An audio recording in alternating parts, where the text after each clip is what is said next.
I knew I needed resources if I was going to track down Roscoe Bob Bryant, and hunting Plummer looked like a good way to get rich quick. As the local vigilantes exposed him as the leader of the bandits, and put a generous price on his head. Plummer rallied his gang to plunder.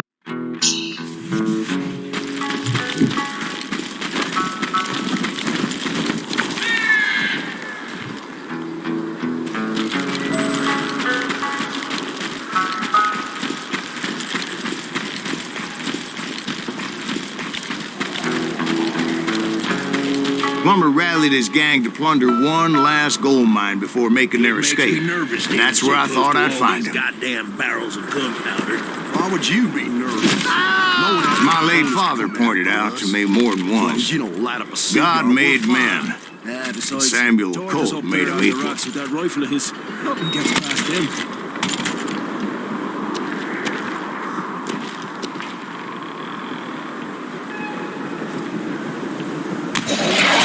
Who the hell is that nigga? God damn you! You must be about out of bullets. Get out of here! I will drop you down a mine shaft.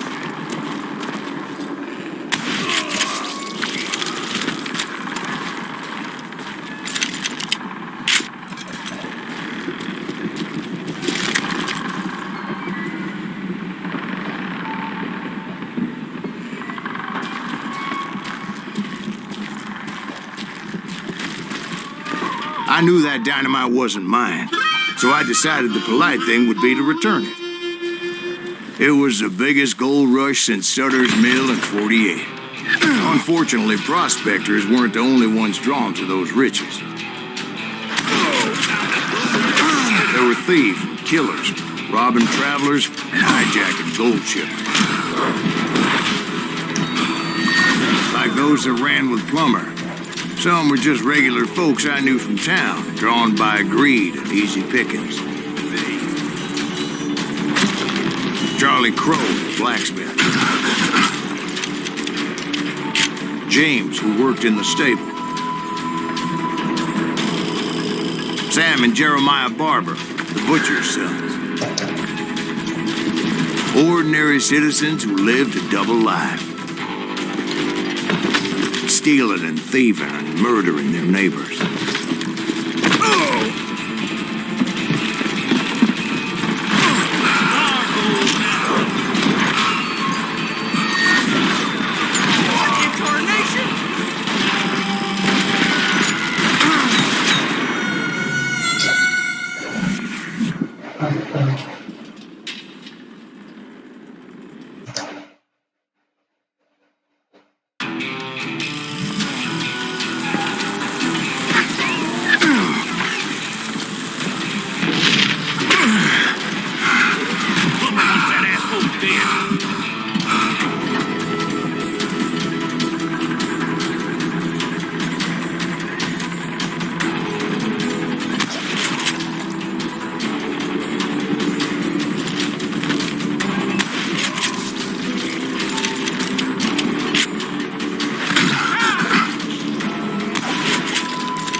Of course, the rest were veterans of the Civil War.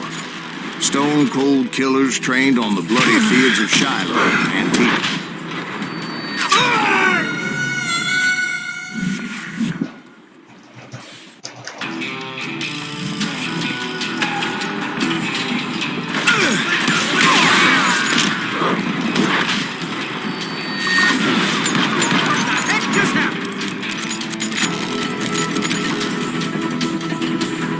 dangerous, desperate individual.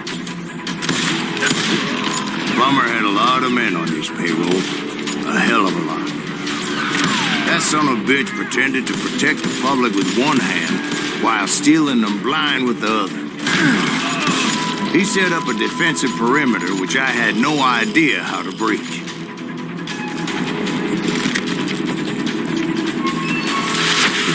If Daddy had lived to see Alfred Nobel's explosive invention, my guess is he would have told Samuel Colt to kiss his ass.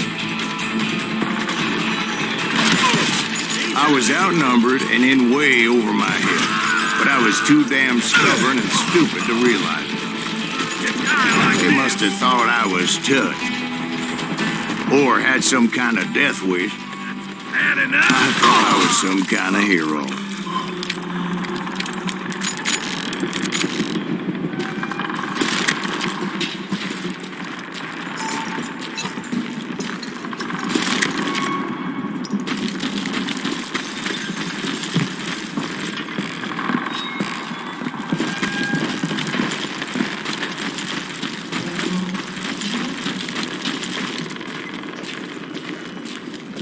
I finally made it past and headed on to meet my destiny.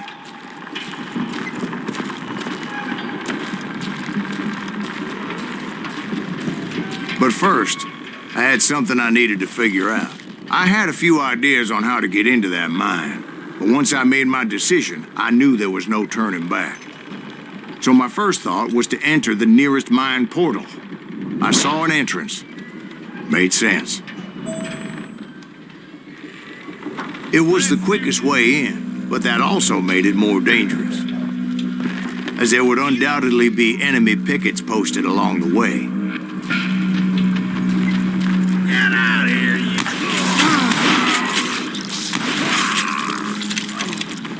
I do not deserve to die like this.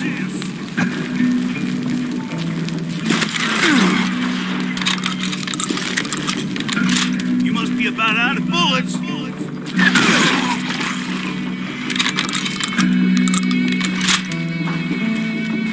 Besides, once you enter a mine like that, it's easy to get all turned around. We're waiting for you. And that confusing maze of corridors wouldn't even be the worst of it.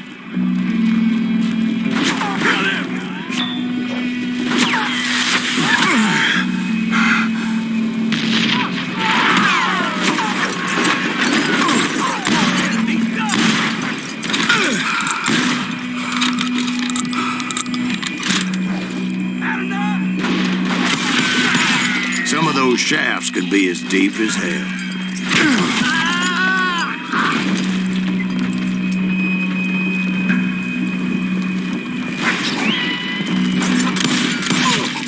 A single stumble or misstep can easily end in a deadly plunge to oblivion.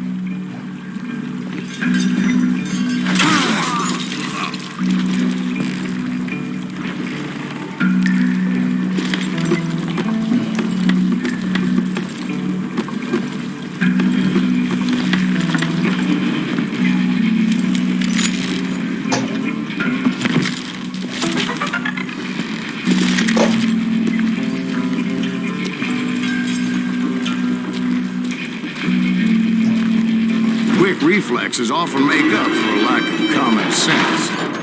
Luckily, I was never one to be easily bushwhacked. I would just need to be careful not to blow myself to kingdom come.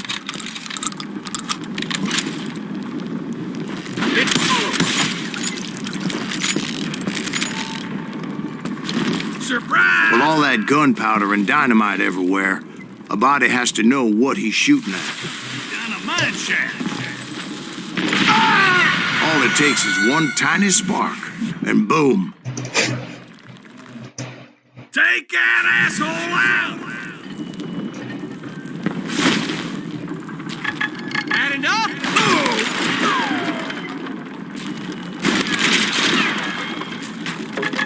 Time to die!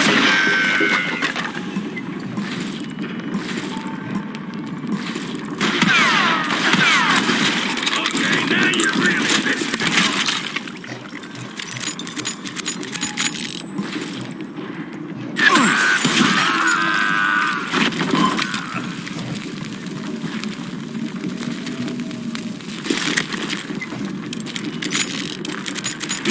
wrong bullet could have turned that mine into a dad-blasted tube.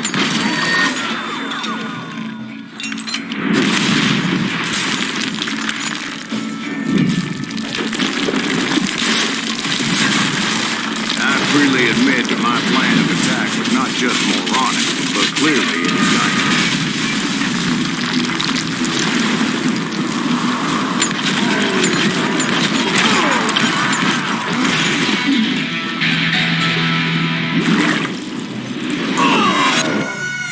It's a good thing that I abandoned that ridiculous plan before I even tried it. Instead, I spotted a ladder, way into the mine from the opposite side.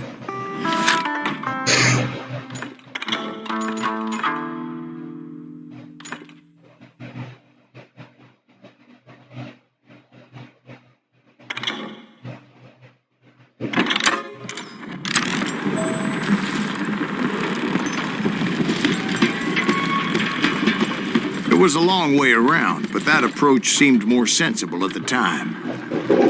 Of course, being I had a problem with heights, that scaffolding scared the bejesus out of me. Climbing down that ladder required some caution, because even though I had a younger man's reflexes, no man can dodge a damn bullet while climbing down a rickety ladder. I needed to make a leap of faith, which ain't easy when you're suspended between heaven and hell.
Determined not to give up,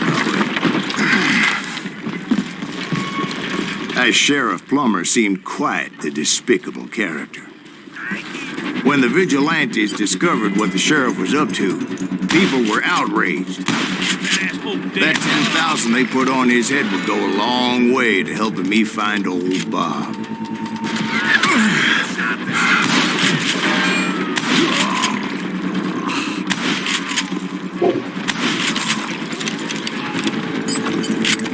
And I had made it my mission to settle that score come hell or high water.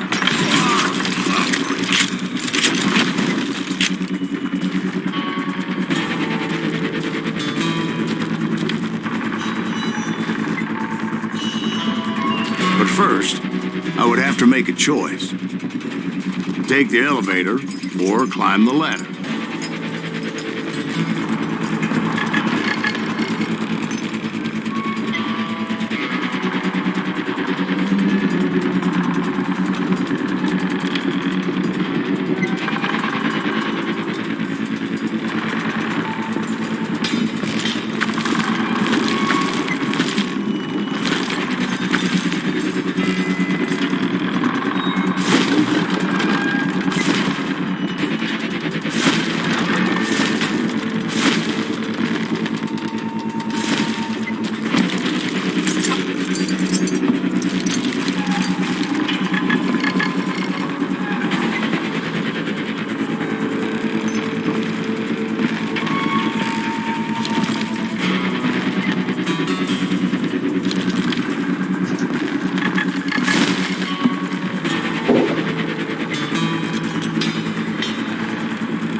was a mad dog killer.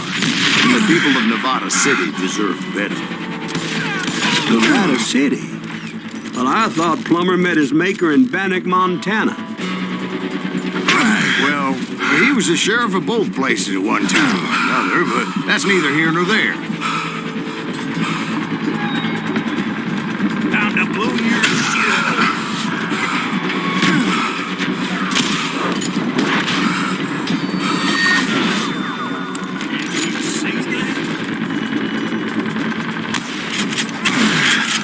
The point was, taking him down would save a lot of lives, including my own.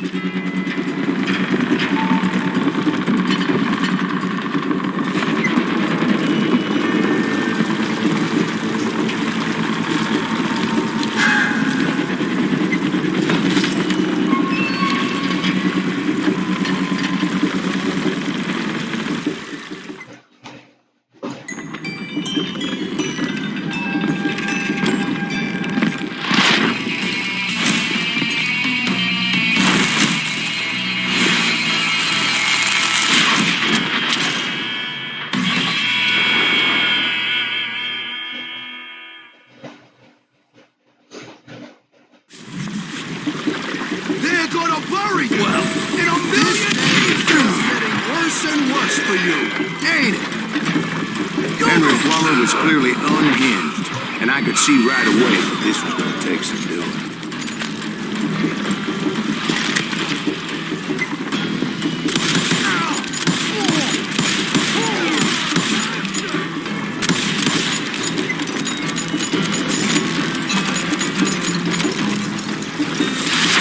What do you think we're doing? Gonna blow you into next week, boy! Why don't you join the circus?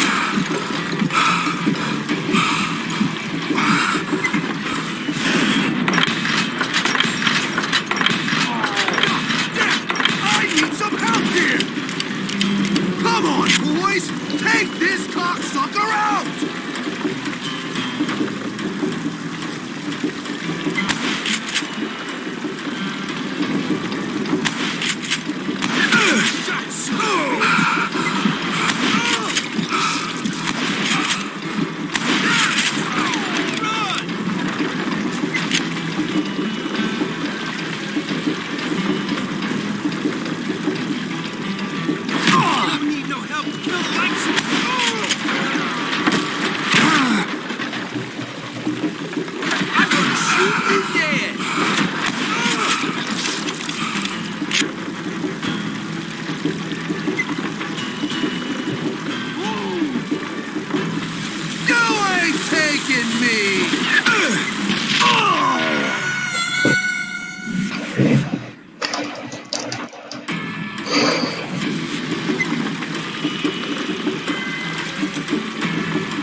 Bury you in a million?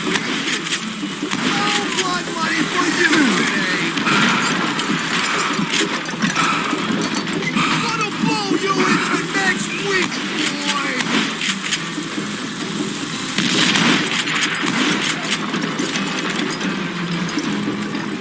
You ain't taking me. Catch this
your shoe.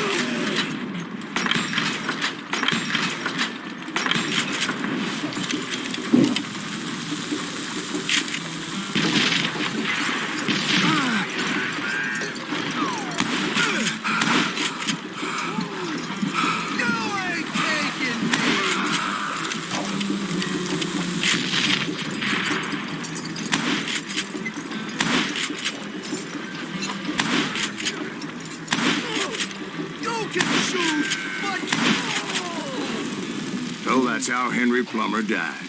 Him and his crew were worth their weight in gold. And now, I was officially a bounty hunter.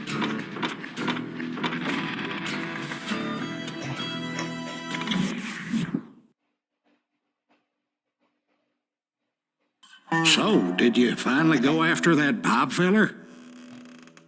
Well, I heard word he was in Kansas with John Wesley Hardin. So that's where I went. Where in Kansas? Abilene. Why do you ask, Ben? No reason. Was Hardin as fast as Ringo? Ringo was fast, but John Wesley was as fast as the devil himself.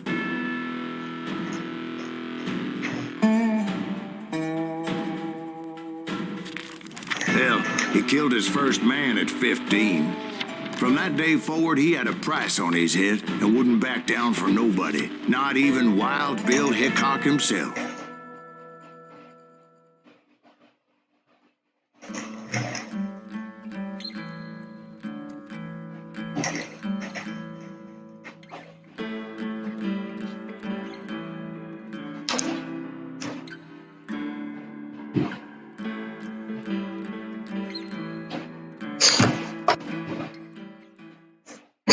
I dodged death many a time, and that night in Abilene was no different.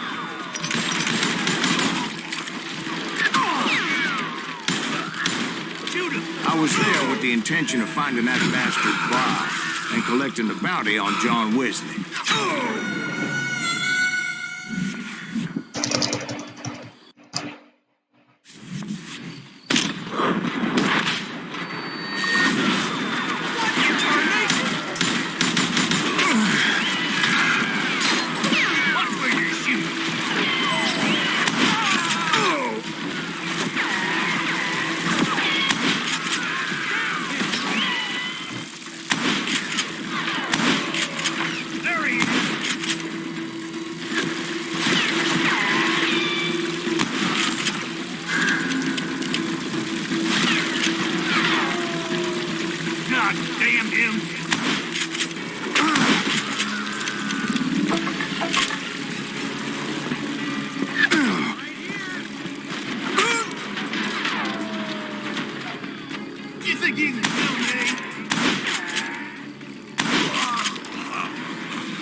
I thought the Texas Rangers got Hardin.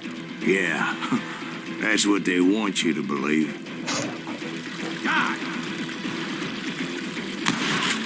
It was cold in a witch's tit and a brass bra that night as I fought my way past his loyal compadres.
The very same saloon we're sitting in today.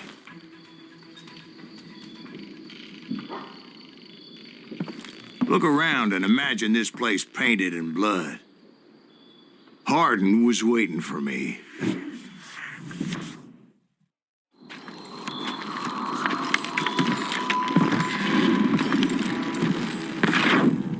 Wait, I'm jumping the gun here. Let me back up and give you some background on this sumbitch. He deserves that much. Don't you think so, Ben? John Wesley Hardin was a killer. By the end, he confessed to taking the lives of 42 men. Fathers and husbands, brothers and sons, men with families who cared about them. He was a bona fide folk hero by then, and had amassed a gang of armed miscreants and other assorted thugs. He and his men set up camp outside of town, and I was hoping Bob was among them. Shit, it's cold in here. Freezing my giblets off. You and I gotta stay out here keeping watch like this. Ain't nobody stupid enough to go after Hardin anyway. Shoot that son of a bitch! They didn't ask why I was there. They knew. As most of them were wanted as well. I figured Hardin was here somewhere, but to get to him, I'd have to get past his gun hands. And that was easier said than done, as most of them were as foolish and full of bravado as I was. I had to spill a lot of blood to find out Hardin wasn't in that camp. He was carousing in town with his closest friends. Hardin's boys apparently didn't want me to reach the Bull's Head. Some were hightailing it into town to inform their jefe of my unwelcomed presence.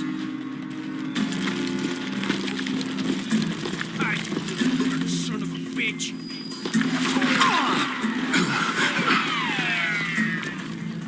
Dead man.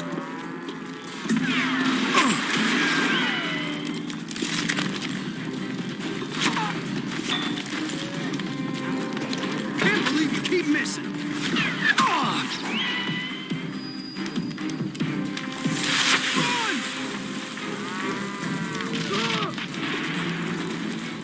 You can't hide from me.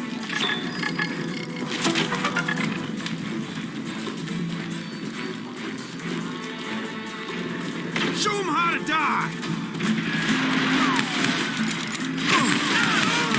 Brother, I'm gonna make you pay for that. You ain't gonna see, boy.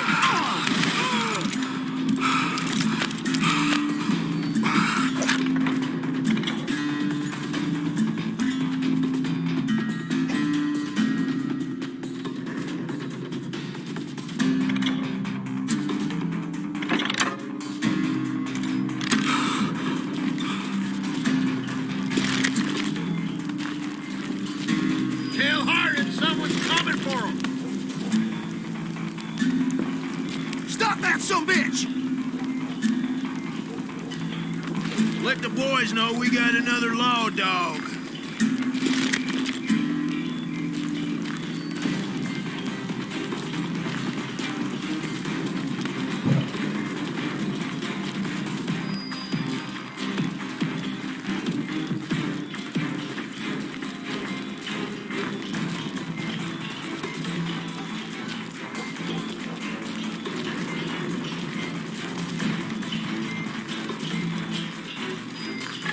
I wondered if Bob was among them.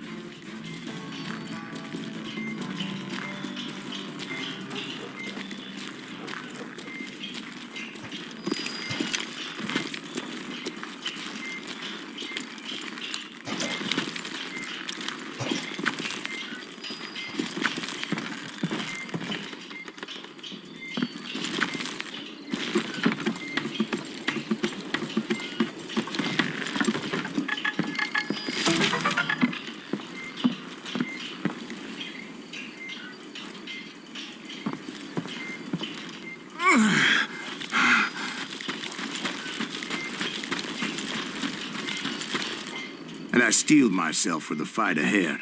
For as good as I was, deep down I wondered if John Wesley wasn't just a little bit better.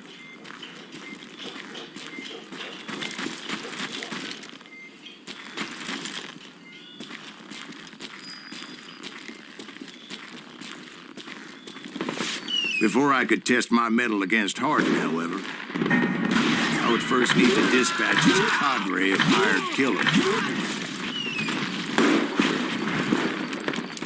Most of these degenerates were beyond redemption, but John Wesley might have been a different story.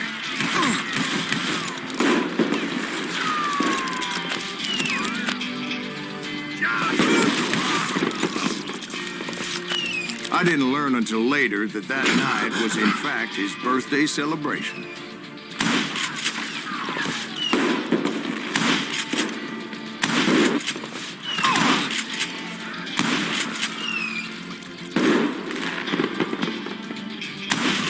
I think we're in trouble.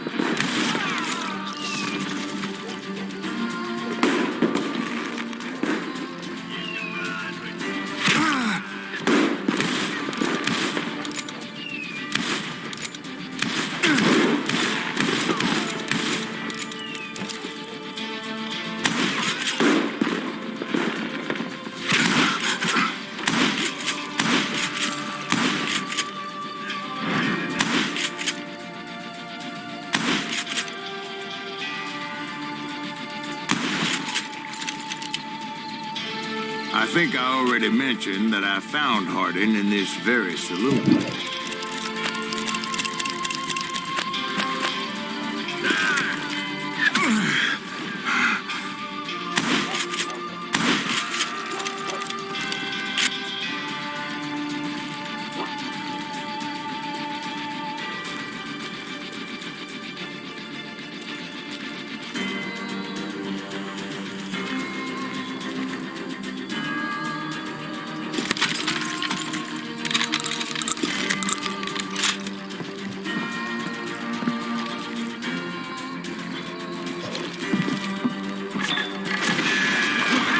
To say, nobody there was happy to see me.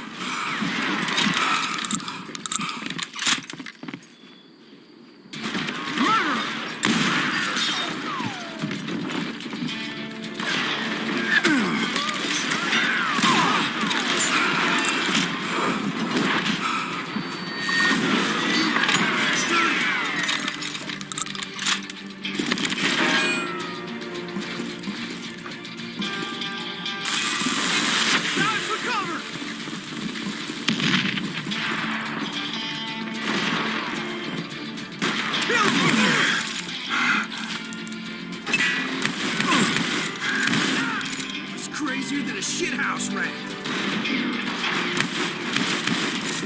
In fact, I felt a certain hostility. Here, you coward!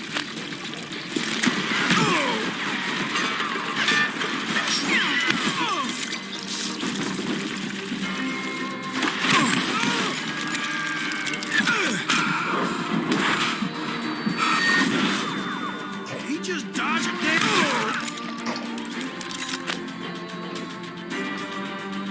You just made your match.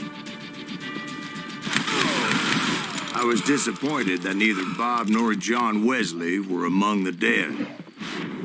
But that was short-lived, as a moment later I was facing down the fastest gun in the West.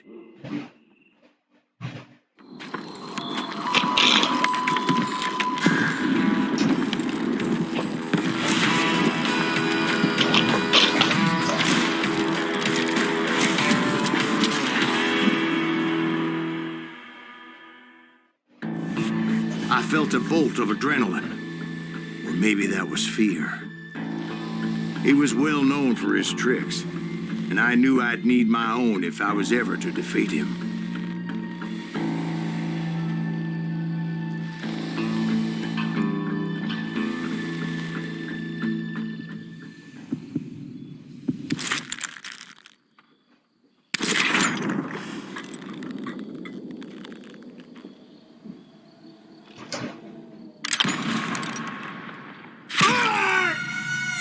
No, wait!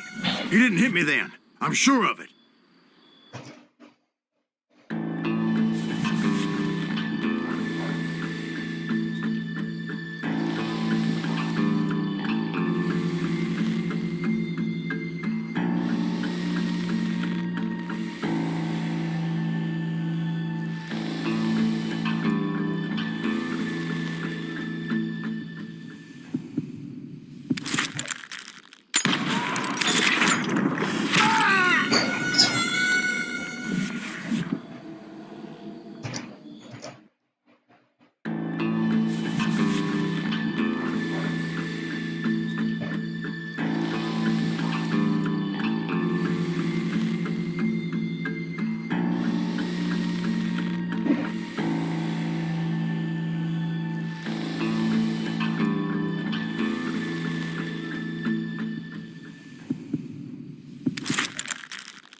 That man was faster than greased lightning.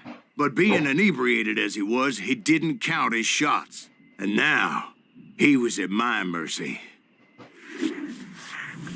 So he didn't die? No, I sent him to prison. Years later, after he was free, some restless avenger took his life. Shot him in the back in a saloon just like this one. Anybody up for another beer? Ben?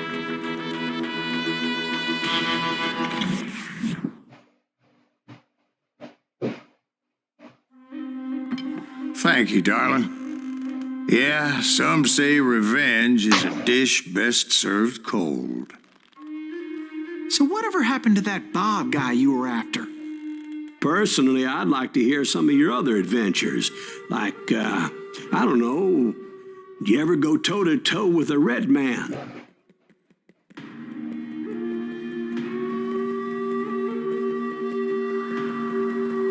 Yes, I did, Ben. I remember once I was after this renegade Apache, Grey Wolf.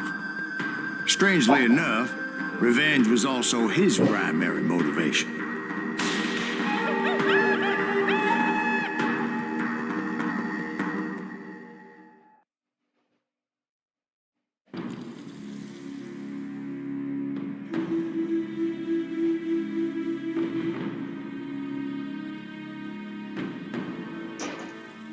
A bounty was put on Grey Wolf's head, and that's how I came to hunt him in the mountains.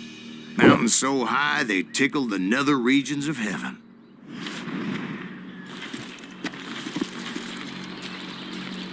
Grey Wolf was a Chiricahua Apache medicine man who had led a war party in revenge for a massacre against his people.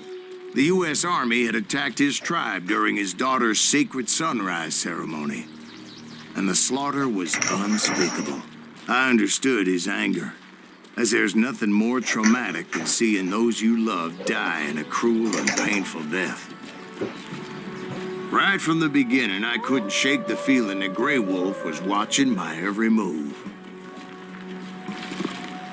He led a band of young Apache warriors who wanted retribution and were more than willing to die for him.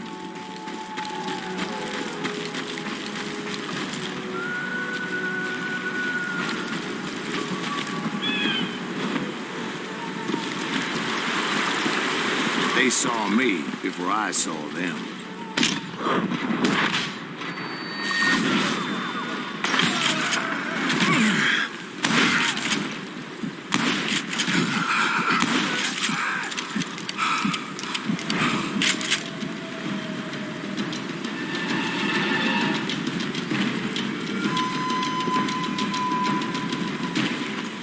And it crossed my mind that maybe this wasn't such a good idea.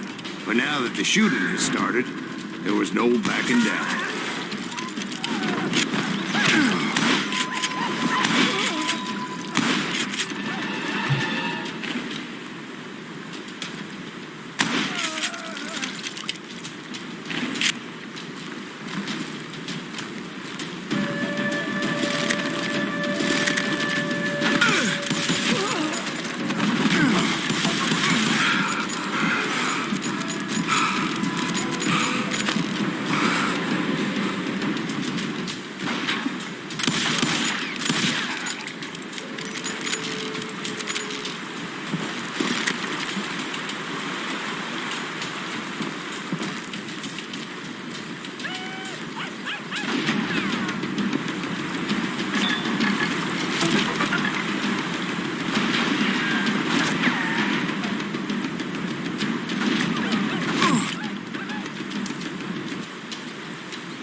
It was rugged country, the winter home of the Chiricahuas, and that's why they had retreated there.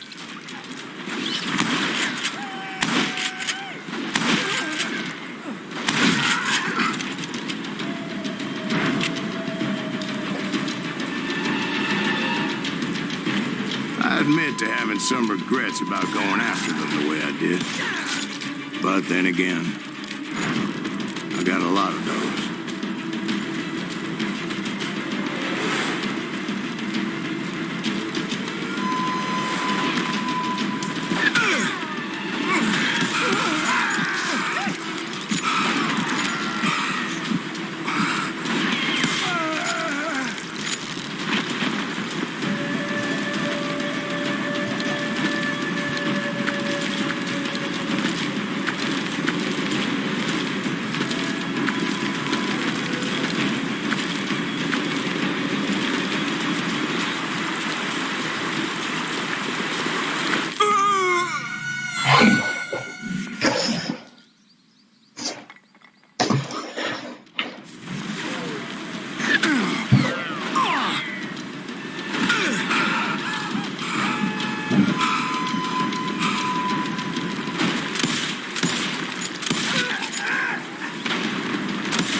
Did you find Grey Wolf? Not at that moment, but I did find the entrance to their hideout.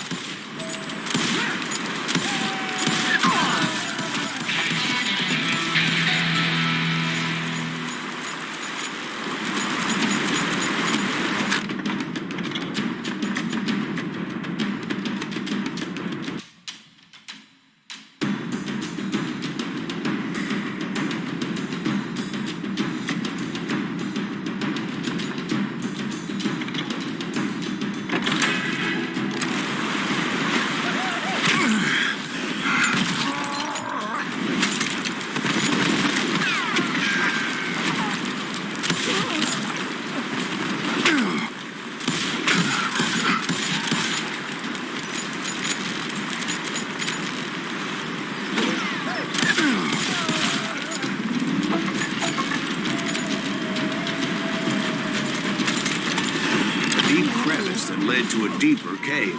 Don't tell me you're in there. Yeah, but it's not out of bravery so much as pure, angry cussedness.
See, back then, I had a stubborn streak a mile wide, and I wasn't about to back down. So it was like pitch black in there? Actually, it was pretty well lit, as they had torches on the walls.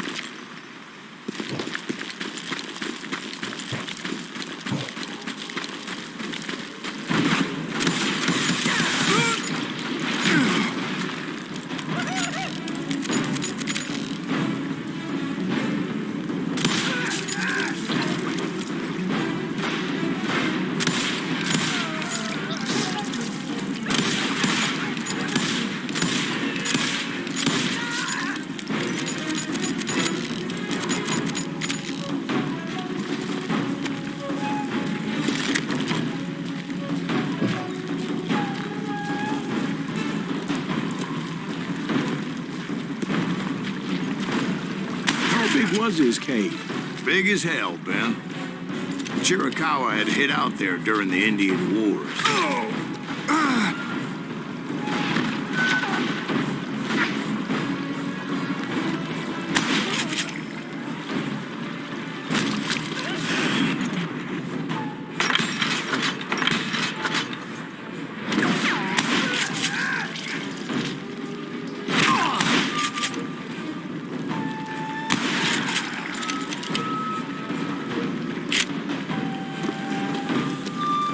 They thought it was haunted with the ghosts of those murdered by the horse soldiers. The cave was haunted with dead Indian ghosts?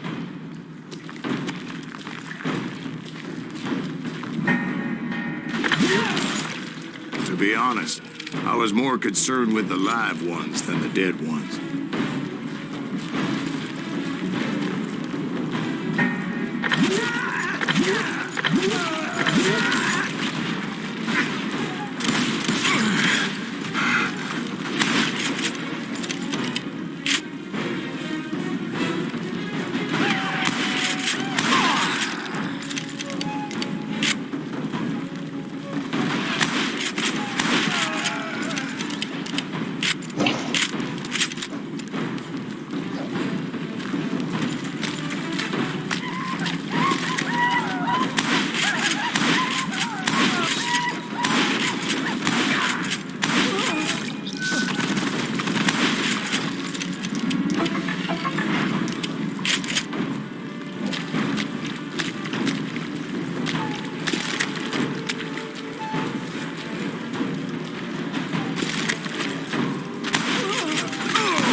How come you know so much about engines? A few years back, I was married to two Mescalero women. At the same time? Yeah, they were sisters. Polygyny is traditional among the Mescalero. So what happened? Oh, I had to get out of there. Those girls never shut up. Both of them nagging at me all the time. Drove me half crazy. Haven't seen them since. No, I mean, what happened with Grey Wolf? Oh, well, I pursued him into the Cave of Death. I came upon this flooded grotto, and that's when I saw him. He came to me unarmed and unafraid. His voice echoed in the shadows, and I sensed he meant me no harm. You carry great darkness in your heart, and if you do not release it, it will claim your soul. The sound of his voice put some kind of ancient Indian spell on me.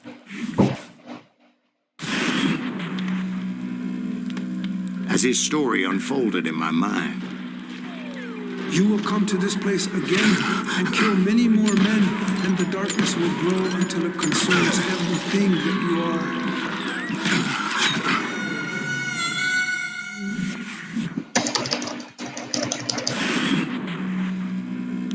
as his story unfolded in my mind, You will come to this place again and kill many more men, and the darkness will grow until it consumes everything that you are. The soul would have no rainbow, the eye had no tears. he said I was a great warrior, a coyote man, unequaled by any other pale-faced warrior, or something like that. The snakes will bite shadows of your past until a venom poisons your heart, and an echo of the song of the dead summons the spirits deep from within the mountains. I didn't quite get what he was saying, but there was definitely snakes. And indeed, his warriors surrounded me and attacked me like hungry wolverines.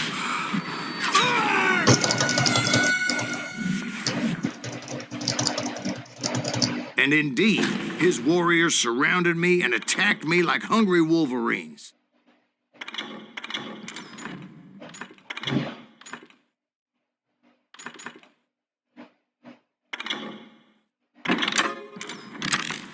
They couldn't stop me, though, and Grey Wolf wasn't in the mood for idle talk.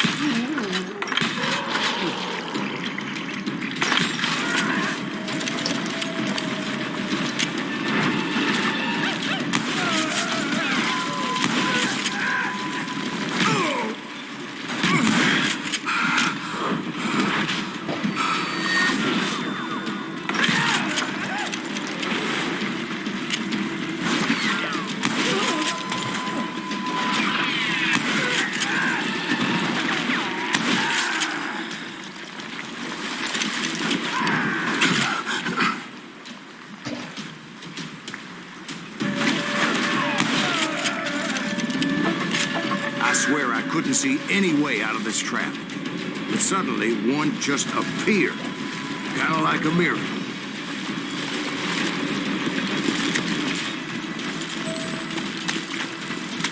I felt like I would be lost in that damn cave forever. Finally, I found myself back outside, perched on the edge of a precipice, overlooking a thundering whitewater river. To get where I was going required several leaps of faith, but no way in hell I was turning back. I chased after him, determined to make him explain the meaning of all that mumbo-jumbo.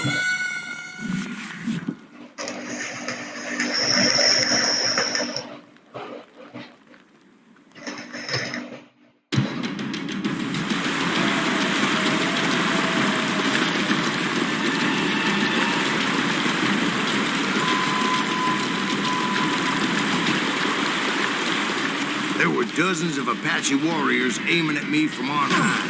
Dozens? Well, maybe not dozens, but there was a lot of them. At least 3 or 4. Well, more than that, little lady.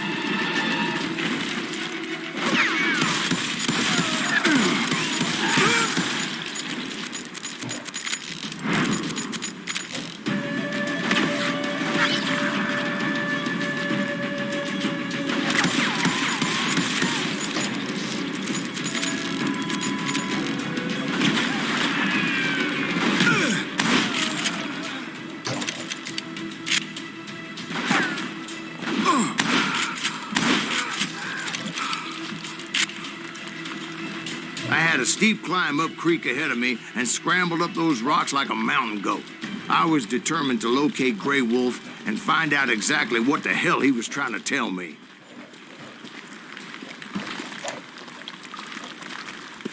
And wouldn't you know it, that crafty son of a bitch led me right into a trap. What kind of trick? Well, son, there had to be at least 100 Apaches around him.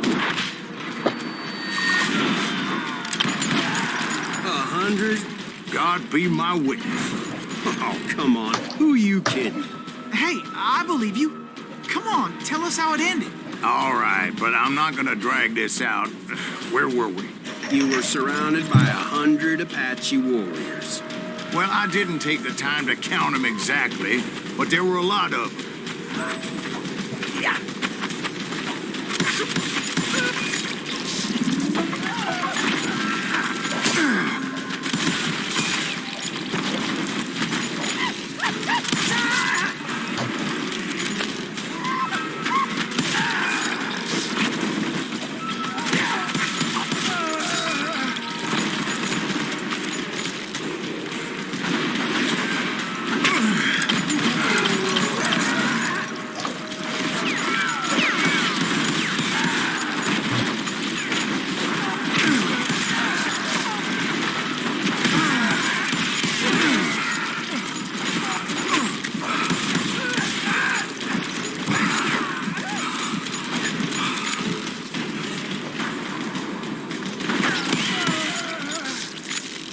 And in the end, a path appeared before me that I had not seen before.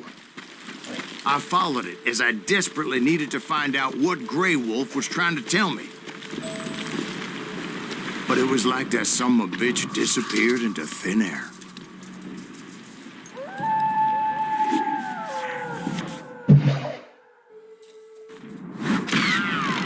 Never did find him. And never did collect my goddamn bounty.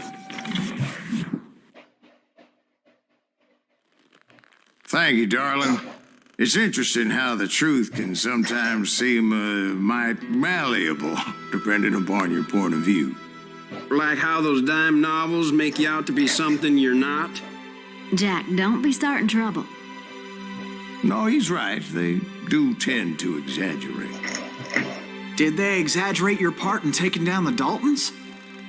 Well, I was there in the flesh, boy, so I saw what happened firsthand.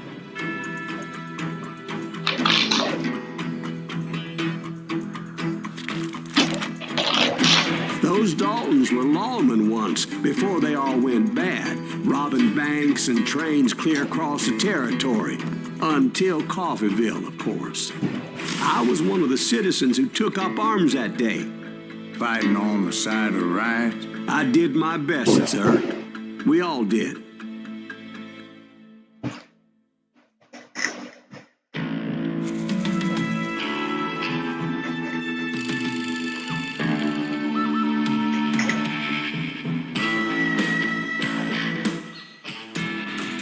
It was early morning.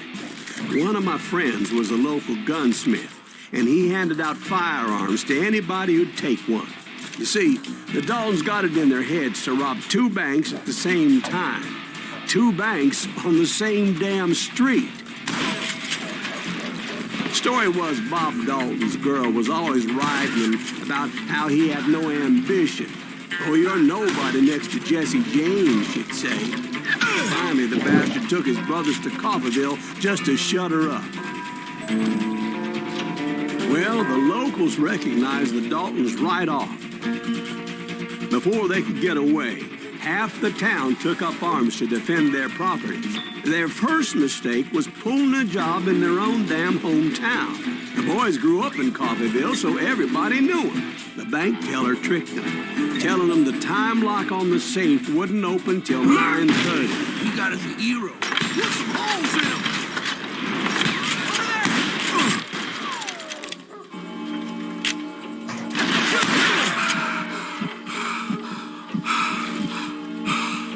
Get out here, you coward!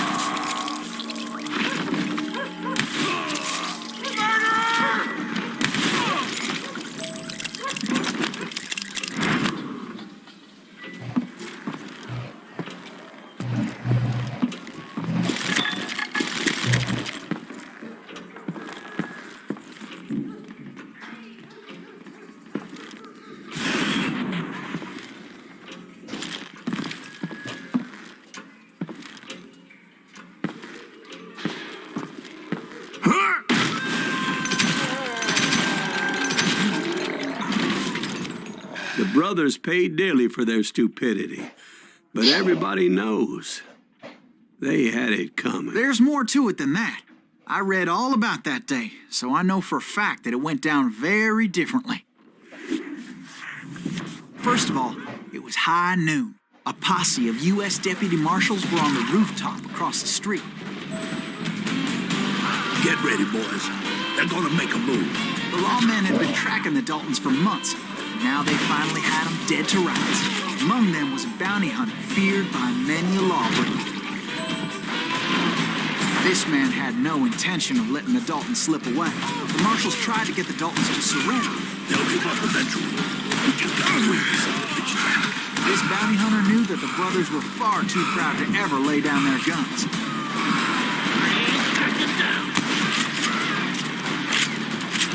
He went in there alone to confront those criminals. One of the marshals shouted, "Where are you going? Are you crazy?" Hey, where do you think you're going, dumbass? That rifle's mine. But he paid him no mind.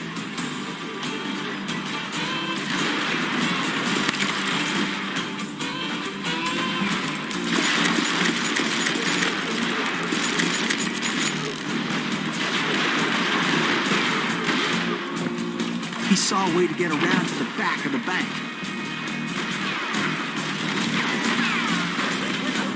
Then he figured out how to hit the Daltons from a direction they weren't expecting.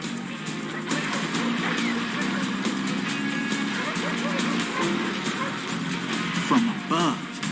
Fortunately, a water tower was right there.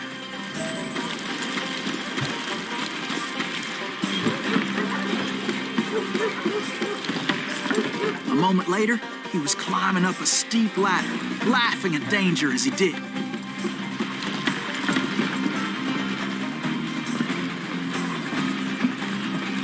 It was brave men like him who risked their lives to tame this wild country.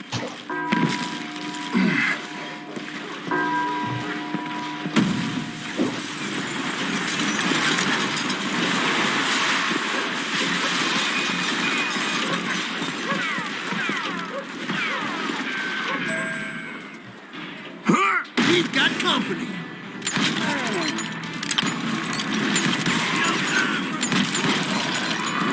Heroic men like him, who did what other men couldn't or wouldn't to make this country free.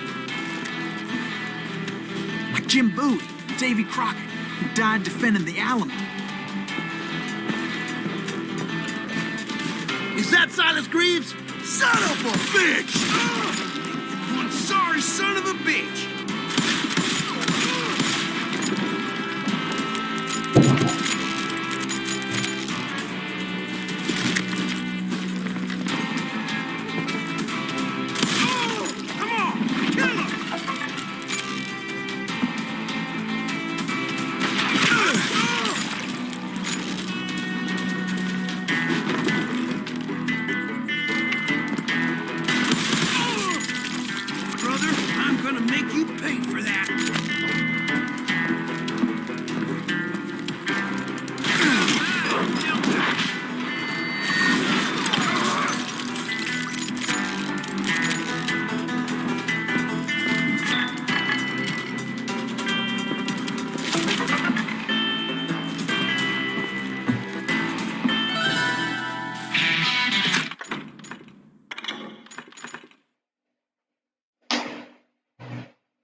Over there!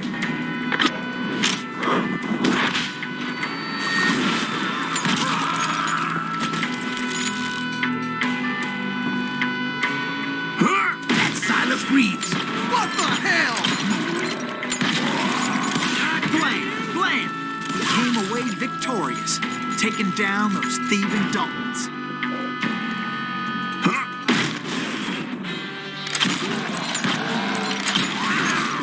His name was Silas Greaves, and when the dust finally settled, he was the last man standing. Sorry, kid, but that just wasn't the way it happened.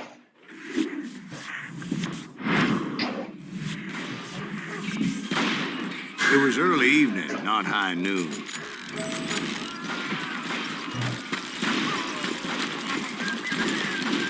I was late to the party, and Coffeyville was already up in arms. The Daltons blew up a safe, and were all set to hightail it out of there. Those pathetic deputies surrounding the bank were dropping like flies.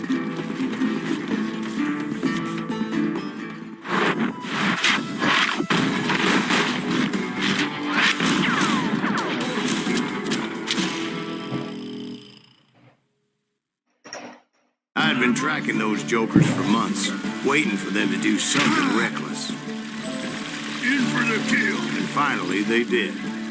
Those stupid bastards decided to rob two banks at the same time in the same town where everybody knew them. But they still had friends in Coffeyville.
Those friends came after me like a pack of wild dogs, tooth and nail. They were coming at me from all directions. I caught sight of the Daltons running with the money and didn't want to lose them. The problem was, they knew the town better than I did. And to top it off, I found myself in the middle of another shootout entirely. Did the Daltons hole up in somebody's house? No, it was the Smiths, I believe. They know who we They were are. cousins of the Their Daltons. stupid idea was And they it. were shooting at the Browns, who were shooting at the Daltons. Which wasn't any surprise, because those two families have been feuding forever. And since the Joneses are related to the Browns, they shot at the Smiths. pissing off the Highlanders, whose daughter recently married a Smith. Well, bullets were flying every which way as all the old feuds in Kansas caught fire all at once. There was a hell of a lot of pissed off people in Coffeyville that day. But that's just the way life is sometimes. Shit happens.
The Dalton boys knew I would never give up.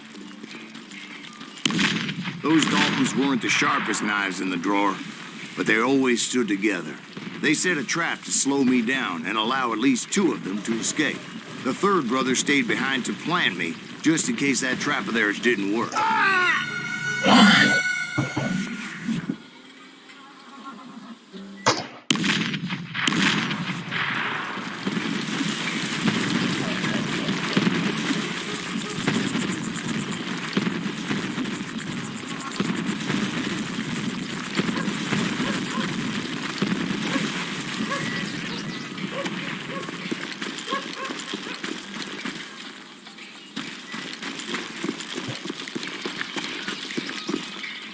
It was Emmett, the youngest, and he decided to stand his ground and face me down. I ain't afraid of you, Silas Greaves. This is where it ends for you. He was determined to protect his brothers. And I understood how he felt. Taking me on all by his lonesome wasn't exactly a recipe for a long life. I'm gonna tear you apart.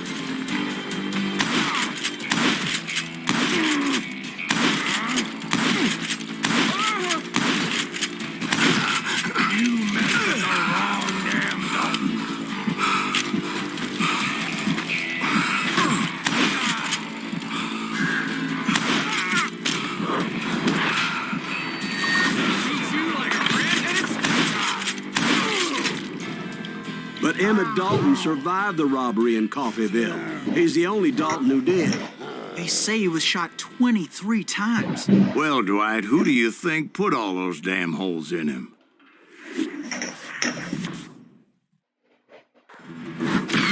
But I have to admit, that boy had grit.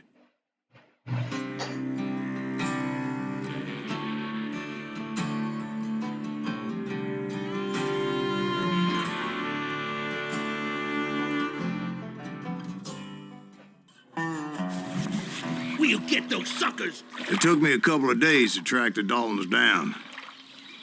They can't get away with this! And in that time, a whole posse of local vigilantes offered to lend a hand. We'll track him to the ends of the earth. They seemed as determined as me to find those outlaws. But as we headed into those swamps, it was like I had my own private army. There was no way those boys were getting away this time.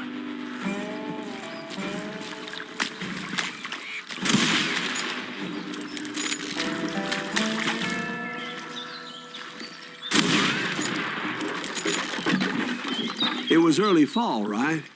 Beautiful time of year. At least you had the weather on your side. Not by my recollection. It was damp and foggy as hell. It was tough to stay on a true course, so we kept an eye out for landmarks.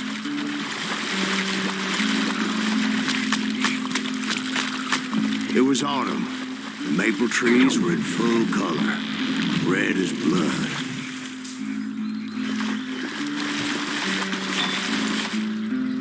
The rains that year were torrential, so the whole area was flooded. The vigilantes had spread out wide, and pretty soon I couldn't see anybody.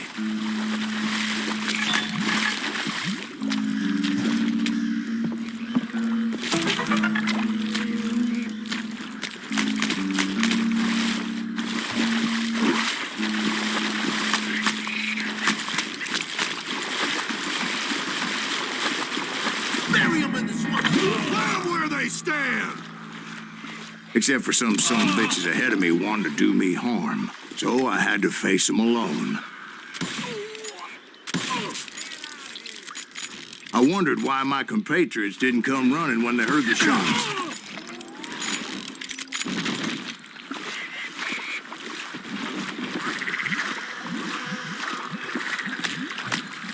So did you find the Daltons?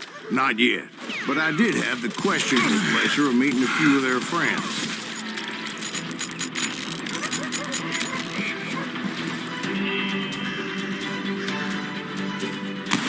Brother, I'm gonna make you pay for that.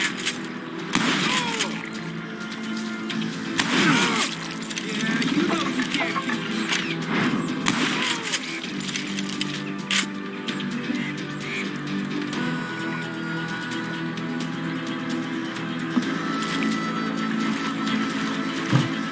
The boys had established quite a reputation by that time, so they attracted all manner of riffraff to their cause.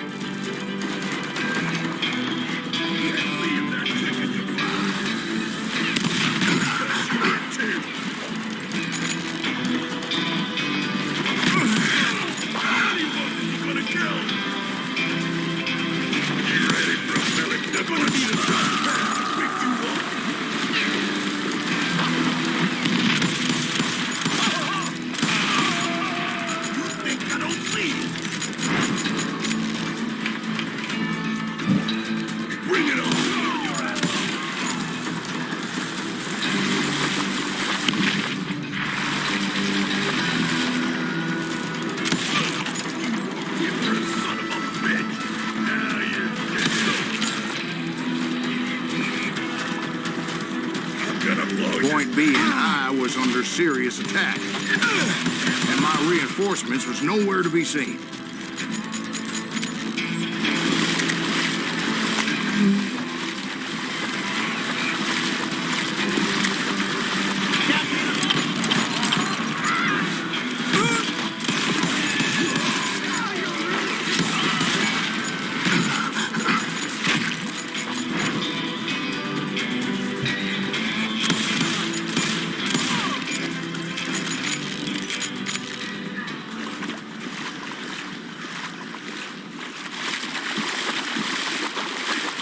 But luckily, a barn materialized as if right before my eyes. I scrambled up top to get a better view.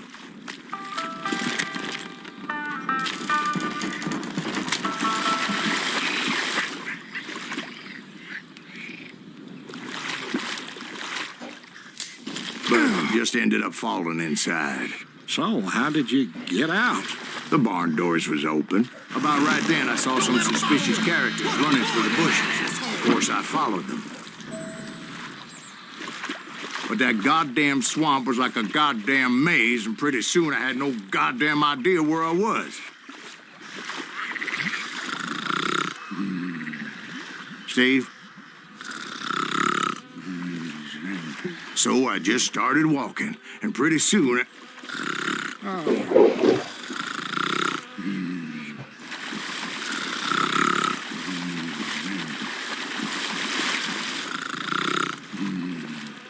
Steve?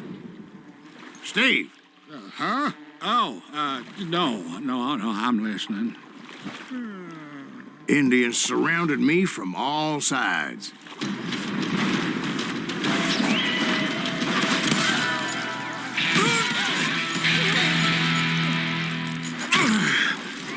Indians? There were Indians? No. I just wanted to make sure Steve was paying attention. Now, where was I? You were following the Daltons through a swamp? That's right. See, Steve? Dwight's paying attention. No, I'm listening. I was just resting my eyes. So, where was I? The Daltons. Right. See, there's a reason so many outlaw gangs are made up of brothers. Being a brother is a very sacred thing. It's a bond like no other.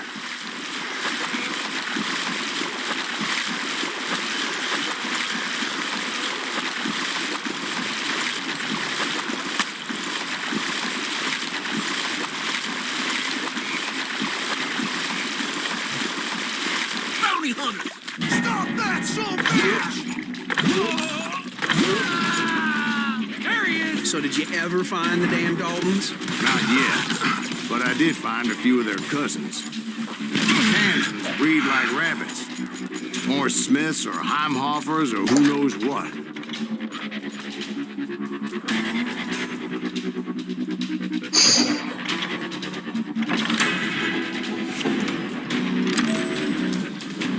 You can run! But hell, what's more important than family? I bet Ben knows what I'm talking about.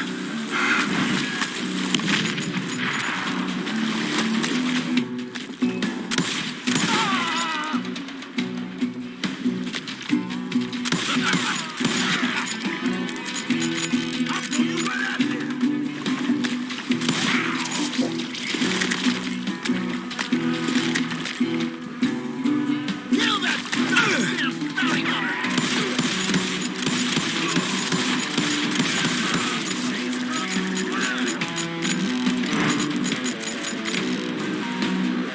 Somebody kill that son of a bitch!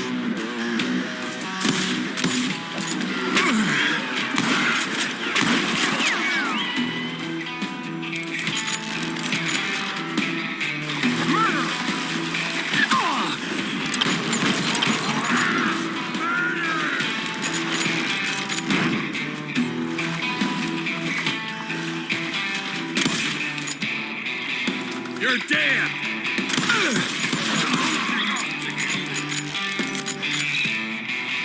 Oh, so you're hiding too now. Now you're in trouble. Easy around corners. Shit! Don't let that asshole get away with this. You can't get me.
boys were out there somewhere, standing together against anyone who would threaten them.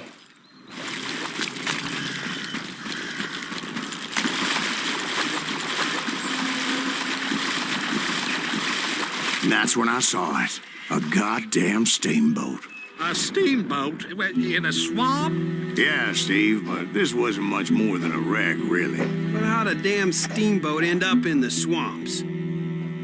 Guess it floated off during the flood of '89. Now, was it a stern wheeler or a side wheeler? What? Does that really make a difference, Steve? It was a steamboat with a goddamn army on board. It was then that a fusillade of bullets come raining down from on high. And those vigilantes who accompanied me weren't anywhere to be found. But among those men that were shooting at me, I thought I saw some familiar faces. I'm ending you.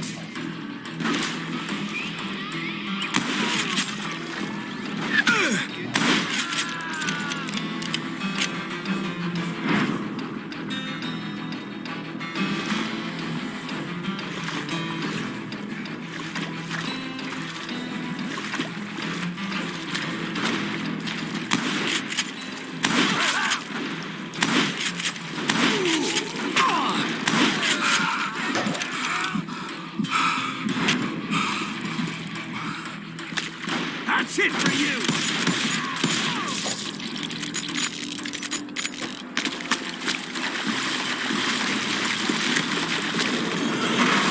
Somewhere up there, the Daltons were waiting on me.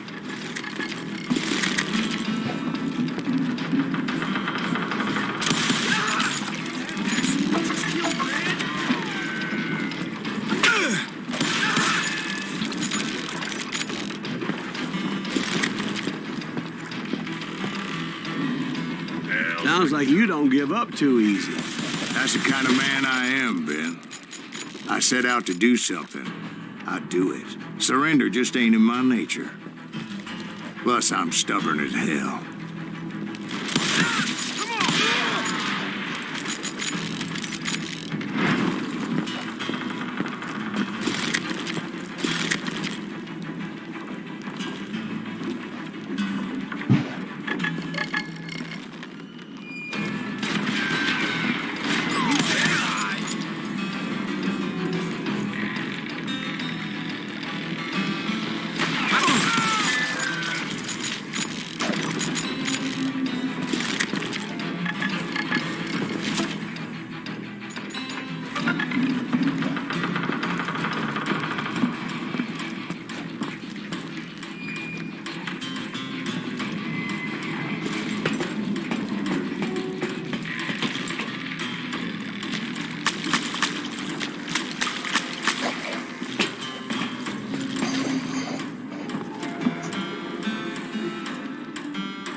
Right about then, much to my relief, the vigilantes finally arrived. Their leader motioned at a cabin in the middle of the top deck, pointing me directly at the Daltons. I finally had them, after months of dogged pursuit.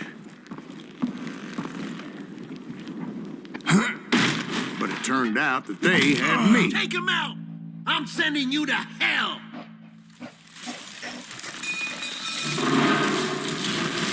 The Daltons had played me like a fiddle. Apparently, the vigilantes were on their damn payroll. They didn't just want to shoot me. They wanted to burn me alive. But finding my way out of a burning labyrinth proved to be quite a challenge. It was a riverboat, right? I mean, it's not like it was a goddamn ocean liner. Oh, yeah, but I was in a Did you fight. hear about that ship that's gonna launch next year? Largest one in the world? We're talking about the Titanic. If you ask me, it's too blessed big. I don't think they're going to float. So anyway, Don't be stupid, Steve. They know what they're doing. They say that the Titanic is unsinkable. oh, God. But getting back to that steamboat, how did you get off it, Mr. Breeze? I took in a lot of smoke that day, so I admit my recollection might be a bit hazy. But somehow I managed to finally disembark. It was time to settle this once and for all.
To come at me one at a time.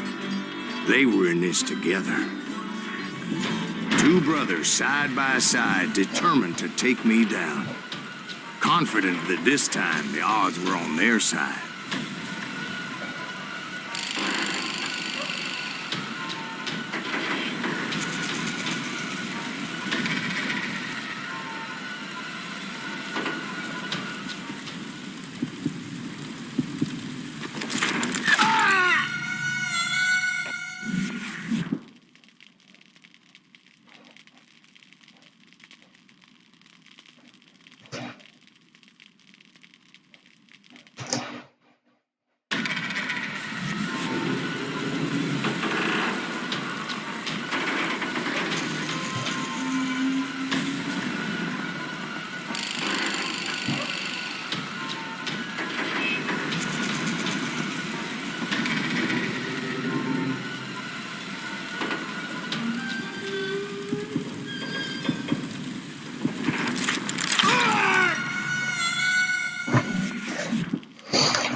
Two brothers side by side, determined to take me down. Confident that this time the odds were on their side.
They got it wrong. A sad end for those two. If they'd only known that Emmett was still alive despite his wounds. Paroled 14 years later, he moved to California and sold real estate and lived off the legend of that fateful day. And the tragic death of his two brothers.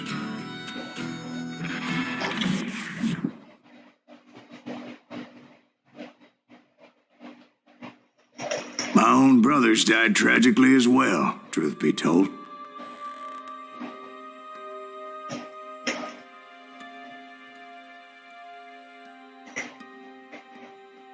It was 1868, and me and my older brothers were pulling a tidy profit running cattle into Juarez, Mexico. One night after my brothers retired for the evening, I found a little poker game in a cantina with a couple of cowboys. And I just couldn't lose. I even won an old Spanish coin that had to be 100 years old. Well, I was mighty pleased with myself the next morning as my brothers and I rode for Texas. But before we crossed the border, those cowboys caught up with us. It was Johnny Ringo, Roscoe Bob Bryant, and another asshole named Jim. They wanted their money back and everything else we had, including our lives, as those boys didn't want us coming for them later. Bob put that old Spanish coin in my mouth and said, "I won't have it said that I left you with nothing, boy." Well, those horses bolted, and there we hung as those bastards rode away. The branch finally snapped under the weight of the three of us, but being my older brothers were bigger and heavier, they were already dead. And right then I swore to myself that I would avenge them. Ringo you know about. But Bob eluded me until I heard he was riding with the wild bunch.